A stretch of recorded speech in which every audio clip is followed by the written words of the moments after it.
Hello guys, so once again you are welcome to my channel English with Karan sir. I hope કે તમે last જે બંને videos જોયા છે એની અંદર આવતા જે ફિગર ઓફ સ્પીચ છે એ તમને આસાનીથી યાદ રહી ગયા હશે અને હવે તમે જ્યારે તમને એક્ઝામની અંદર પૂછવામાં આવે તમારી પોમનું જે સેન્ટેન્સ આપ્યું હોય તો એમાં ડેફિનેટલી તમે જો એ ફિગર ઓફ સ્પીચ પૂછાયેલો હશે તો એનો આન્સર કરી શકશો આવી અપેક્ષા સાથે આજે આપણે નેક્સ્ટ ફિગર ઓફ સ્પીચ છે શીખવા જઈ રહ્યા છીએ. તો હવે એના પછીનો નેક્સ્ટ ફિગર ઓફ સ્પીચ આવે છે એનું નામ છે પન ફિગર ઓફ સ્પીચ. જોઈએ કેવી રીતે પનનો યુઝ થાય છે.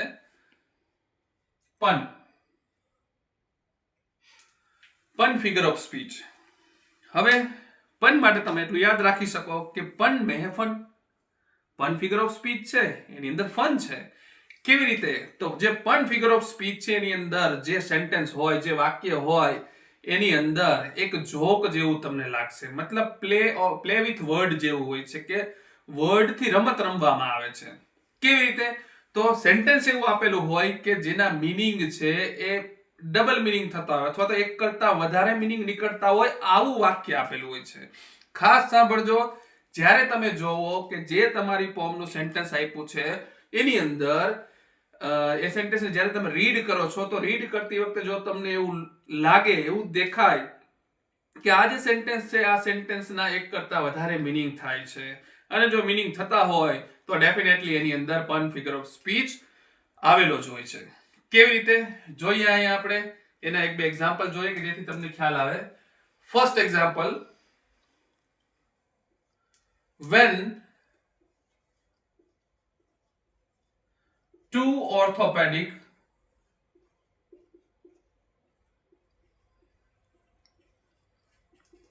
doctors started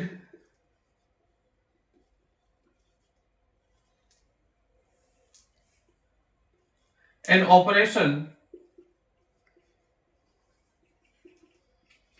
When two orthopedic doctors started an operation, it was called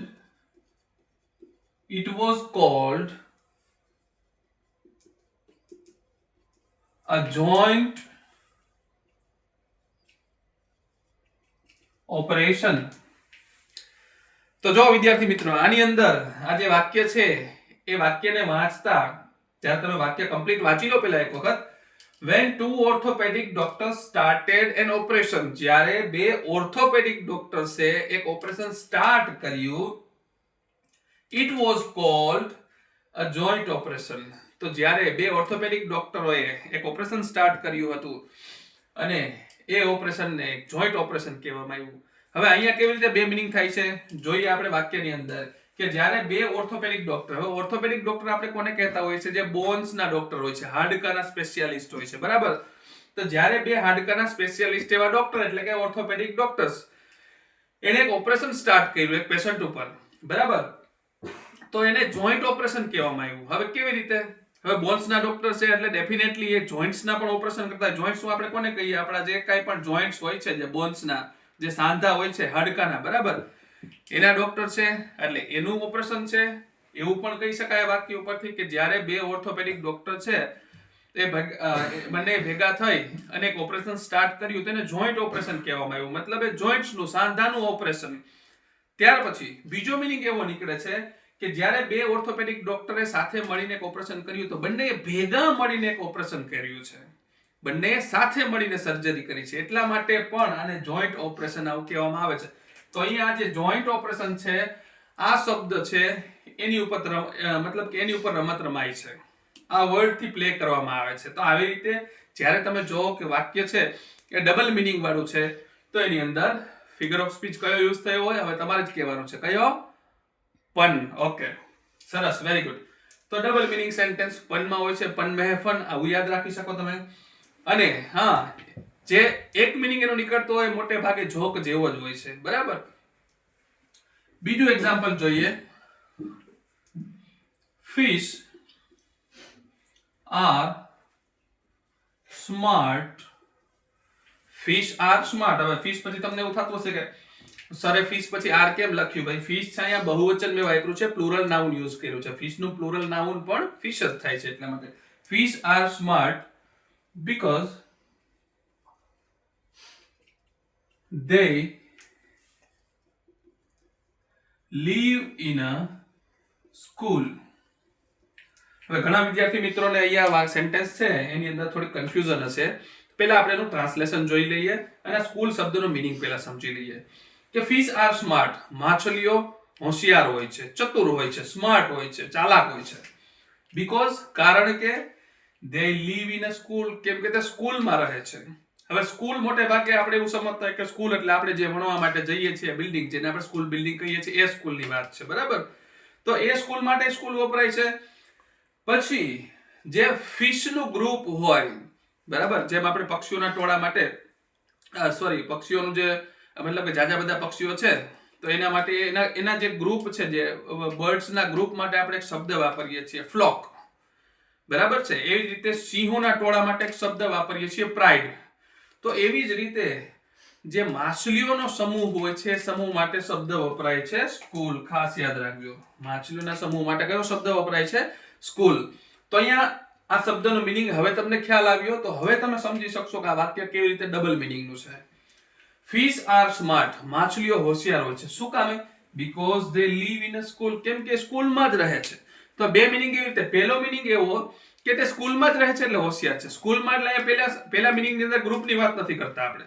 પહેલા મીનિંગની અંદર એવું કહીએ છીએ કે સ્કૂલમાં જ રહે છે, મતલબ હવે આપણે સ્કૂલે શેના માટે જઈએ છીએ? સ્માર્ટ બનવા માટે, ક્લેવર બનવા માટે, હોશિયાર બનવા માટે, નોલેજ મેળવવા માટે. તો જે વ્યક્તિ સ્કૂલમાં જ રહેતા હોય એ કેટલા હોશિયાર હોય? આવા અર્થમાં વાક્ય કીધું છે કે ફિશ આર સ્માર્ટ, માછલીઓ સ્માર્ટ હોય છે. શું કામ? કે સ્કૂલમાં જ રહે છે. અને બીજો મીનિંગ શું છે? કે ભાઈ માછલીઓ સ્માર્ટ હોય છે કેમ કે પોતાના ઝુંડમાં રહે છે, મતલબ ખુદની સુરક્ષા માટે ઝુંડમાં રહે છે, બરાબર, ગ્રુપમાં રહે છે. તો આ સ્કૂલનો જે સ્કૂલ બિલ્ડિંગ માટેની વાત કરી એના માટે યુઝ થયો છે આ વર્ડનો, અને માછલીઓના ગ્રુપ તરીકે પણ થયો છે. તો આશા રાખું છું કે આ બંને એક્ઝામ્પલની મદદથી તમે પણ ફિગર ઓફ સ્પીચ છે એ હવે સમજી ગયા હશો, અને જો તમારી એક્ઝામમાં પૂછાય તો તમે આસાનીથી એનો આન્સર આપી શકશો. ક્લિયર? ઓકે, તો હવે નેક્સ્ટ આવે છે ઓનોમાટોપિયા. ઓનોમાટોપિયા ફિગર ઓફ સ્પીચ. આમ તો સ્પેલિંગ જોઈને તમને થોડુંક એવું લાગતું હશે કે કેવો ફિગર ઓફ સ્પીચ છે, બરાબર, પણ જે કાંઈ છે આ જ છે, આ જ આપણે ભણવાનું છે. ઓનોમાટોપિયા ફિગર ઓફ સ્પીચ શું છે? તો ઓનોમાટોપિયા ફિગર ઓફ સ્પીચ છે એની અંદર સાઉન્ડ પ્રોડ્યુસિંગ વર્ડ્સ આપેલા હોય છે. હવે આપણને એમ થાય સાઉન્ડ પ્રોડ્યુસિંગ વર્ડ એટલે ભાઈ કેવા વર્ડ આપેલા હોય કે જે આપણે વાંચીએ તો આમ ઉછળકૂદ કરીને ગીત ગાતા હોય, અવાજ કરતા હોય, રાડું પાડતા હોય? નહીં, એવું નથી. પણ સાઉન્ડ પ્રોડ્યુસિંગ વર્ડ એટલે વાક્યની અંદર માનો કે જે તમારી પોમ છે, પોમના સેન્ટેન્સમાં એવું કીધું હોય the bees are buzzing around. The bees are buzzing around. તેમાં જે બઝિંગ વર્ડ છે એ શું બતાવે છે? તો જે બીજ એટલે કે મધમાખીઓ છે એ જે બણ બને છે, એનો જે અવાજ સંભળાય છે જ્યારે ગ્રુપમાં ઉડે છે અને અવાજ સંભળાય છે, તો એના માટે બઝિંગ વર્ડ યુઝ થયો છે. અને બઝિંગ શું બતાવે છે? તો કે સાઉન્ડ બતાવે છે, એટલા માટે સાઉન્ડ પ્રોડ્યુસિંગ વર્ડ આપણે એને કહીએ છીએ, બરાબર.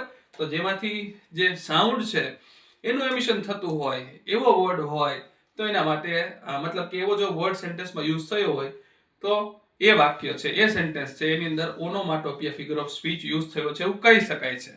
જોઈએ એક્ઝામ્પલ. એ જ એક્ઝામ્પલ આપણે અહીંયા લખીએ. First example, the bees are buzzing. Bees માટે આપણે હમિંગ પણ વર્ડ યુઝ કરી શકીએ છીએ. The bees are buzzing around the flowers. The bees are buzzing around the flowers. તો અહીંયા કયો સાઉન્ડ પ્રોડ્યુસિંગ વર્ડ આપ્યો છે કે જે માત્ર એક નોઇઝ બતાવે છે, એક અવાજ બતાવે છે, બરાબર. તો અહીંયા બઝિંગ આ શું છે? એ નોઇઝને રિપ્રેઝન્ટ કરે છે, અવાજને રિપ્રેઝન્ટ કરે છે, એવો વર્ડ છે. તો અહીંયા બને છે onomatopoeia figure of speech. Clear? Next example આપણે જોઈએ. The snakes are hissing. The snakes are hissing. Snacks એટલે જેને આપણે સાપ કહીએ છીએ, બરાબર? તો સાપ શું કરે છે? તો કે હિસિંગ કરે છે. સાપ છે એનું હિસિંગ કોઈ સાંભળ્યું તેને ખબર છે, બરાબર છે? કે સાપ છે એ બેઠો હોય અને તમે એને લાકડીથી મારો અથવા તો બરાબર છે ને ડરાવો એવો પ્રયત્ન કરો તો એ હિસિંગ સાઉન્ડ કાઢી અને એટેક કરવાનો પ્રયત્ન કરે છે, બરાબર છે? તો હિસિંગ વર્ડ શું બતાવે છે? હિસિંગ વર્ડ આપણને બતાવે છે કે એ એક નોઇઝ ની વાત છે, એક અવાજની વાત છે. ત્રીજું એક્ઝામ્પલ, થર્ડ એક્ઝામ્પલ, the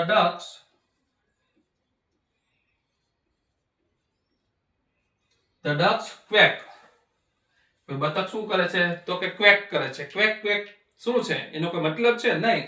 તો કે જે આ બર્ડ છે, જે ડક છે, એના દ્વારા પ્રોડ્યુસ કરવામાં આવતો જે અવાજ છે એના માટે વપરાયેલો શબ્દ છે ક્વેક. તો હવે આઈ હોપ કે તમે સમજી ગયા હશો કે જ્યારે તમે સેન્ટેન્સમાં જોવો કોઈ વર્ડ આપેલો છે કે જે કોઈ નેચરલ સાઉન્ડને રિપ્રેઝન્ટ કરતો હોય છે, નેચરલ સાઉન્ડને, બરાબર? તો એ સેન્ટેન્સની અંદર ઓનોમાટોપિયા ફિગર ઓફ સ્પીચ છે યુઝ થયેલો હોય છે. આપણે એમ કહીએ કે ભાઈ એને જોરથી દરવાજો બંધ કર્યો, ધડામ દઈને દરવાજો બંધ કર્યો, તો ધડામ શબ્દ શું બતાવે છે? એનો કોઈ મીનિંગ ન હોય, એ સાઉન્ડ પ્રોડ્યુસિંગ વર્ડ છે, બરાબર? તેમ અહીંયા સેન્ટેન્સમાં કોઈ સાઉન્ડ પ્રોડ્યુસિંગ વર્ડ વાપરેલો હોય તો સમજી જવાનું ઓનોમાટોપિયા ફિગર ઓફ સ્પીચ નો યુઝ થયો છે. ઓકે, તો હવે નેક્સ્ટ આવે છે, અહીં આપણે એક સાથે બે ફિગર ઓફ સ્પીચ નો સમાવેશ કરી લીધો છે, કેમ કે આ બંને ફિગર ઓફ સ્પીચ છે એની સમજ એક જેવી જ છે, માઇનોર ડિફરન્સ છે, બરાબર? થોડુંક ઓપોઝિટ જેવું છે એટલા માટે. ક્લાઇમેક્સ અને એન્ટી ક્લાઇમેક્સ, ક્લાઇમેક્સ અને એન્ટી ક્લાઇમેક્સ, બરાબર? તો પહેલા આપણે ક્લાઇમેક્સ ફિગર ઓફ સ્પીચ ને સમજીએ. હવે એન્ટી વર્ડ થી તમને ખબર પડી જશે, જેમ કે આપણે વાયરસને તોડવા માટે એન્ટી વાયરસ છે સેલફોનમાં કે કમ્પ્યુટરમાં ઇન્સ્ટોલ કરતા હોઈએ છીએ, તો બંને એકબીજાના ઓપોઝિટ જેવું કામ કરે છે. એની ઉપરથી તમને અહીંયા એન્ટી વર્ડ જોયું, એની ઉપરથી ખ્યાલ આવી ગયો હશે, બરાબર? ક્લાઇમેક્સ, તો ક્લાઇમેક્સ શબ્દ તમે ઘણી વખત સાંભળેલો હશે, ખાસ કરી કોઈ સ્ટોરી કે ખાસ કરીને મૂવીની બાબતમાં, કે ભાઈ કોઈ પણ મૂવી છે તો ઘણી વખત આપણે એવું સાંભળ્યું હોય કે ભાઈ એનો ક્લાઇમેક્સ બરાબર નહોતો. એ મૂવી છે ઘણી વખત એમ કહેતા હોય મૂવીનો ક્લાઇમેક્સ બહુ જોરદાર છે. તો ક્લાઇમેક્સ શું છે? કોઈ પણ સ્ટોરી હોય, બરાબર છે? આપણે હાલો મૂવીની વાત કરી તો મૂવી વિશે જ કહું તમને કે આપણે કોઈ પણ મૂવી જોઈએ તો એમાં મોટે ભાગે એવું બનતું હોય છે કે શરૂઆતમાં મૂવીની અંદર જે સીન ને બધું બતાવવામાં આવ્યું હોય છે, જે સ્ટોરી શરૂ થાય છે ત્યારે બધું શાંતિથી ચાલતું હોય છે, બરાબર છે? ત્યાર પછી ધીમે ધીમે એ સ્ટોરી છે એને ઇન્ટરેસ્ટિંગ બનાવવા માટે એની અંદર કાંઈ ને કાંઈ સમસ્યાઓ ધીમે ધીમે ઉત્પન્ન થતી હોય. ત્યાર પછી એ સમસ્યાઓ એટલી બધી વધી જાય છે કે એ સમસ્યામાંથી નીકળવા માટે કોઈ હીરો છે એની એન્ટ્રી થાય છે મૂવીની અંદર. એ હીરોની એન્ટ્રી થાય છે, ત્યાર પછી હીરો છે, બરાબર, એ શું કરે છે? આવીને વિલન સાથે ફાઇટ કરે છે, બરાબર છે ને? ફાઇટ કરી અને છેલ્લે જે હીરો છે આની જીત થતી હોય છે. તો છેક સુધી જે ઇન્ટરેસ્ટ છે એ જળવાઈ રહે છે. તો કહેવાનો મતલબ એવો છે કે શરૂઆતમાં લેસ ઇમ્પોર્ટન્ટ થિંગ્સ આપેલી હોય, ઓછી અગત્યની હોય એવી વાતો આપેલી હોય, બરાબર, એવી બાબતો આપેલી હોય. ત્યાર પછી એનાથી વધારે અગત્યની એવી બાબતો આપેલી હોય, ત્યાર પછી એનાથી વધારે અગત્યની બાબતો આપેલી હોય. તો આવી રીતે જે સિરીઝ ઓફ એન આઈડિયા આપેલી હોય, બરાબર છે, જે આઈડિયાની સિરીઝ છે એને એસેન્ડિંગ ઓર્ડરમાં આપેલી હોય, એટલે કે ચડતા ક્રમમાં આપેલી હોય છે, બરાબર? તો આને કહેવામાં આવે છે ક્લાઇમેક્સ. તો જ્યારે ક્લાઇમેક્સ ફિગર ઓફ સ્પીચ છે ને તમારે ઓળખવું હોય તો તમારે શું કરવાનું? તમારે વાક્યને જોવાનું કે એની અંદર જો કોઈ સિચ્યુએશન આપેલી છે અને એ સિચ્યુએશન છે એ એસેન્ડિંગ ઓર્ડરમાં ચાલે છે, એટલે કે પહેલા લેસ ઇમ્પોર્ટન્ટ, ત્યાર પછી એનાથી મોર ઇમ્પોર્ટન્ટ, એનાથી મોર ઇમ્પોર્ટન્ટ, એનાથી મોર ઇમ્પોર્ટન્ટ, છેલ્લે મોસ્ટ ઇમ્પોર્ટન્ટ, બરાબર? આવી રીતે જો આઈડિયાની સિરીઝ આપેલી હોય તો તમારે સમજવાનું કે એની અંદર climax figure of speech use થયેલો હોય છે. કેવી રીતે? એક્ઝામ્પલની મદદથી સમજીએ આપણે. ક્લાઇમેક્સનું એક્ઝામ્પલ અહીંયા લખું છું. He came, he fought,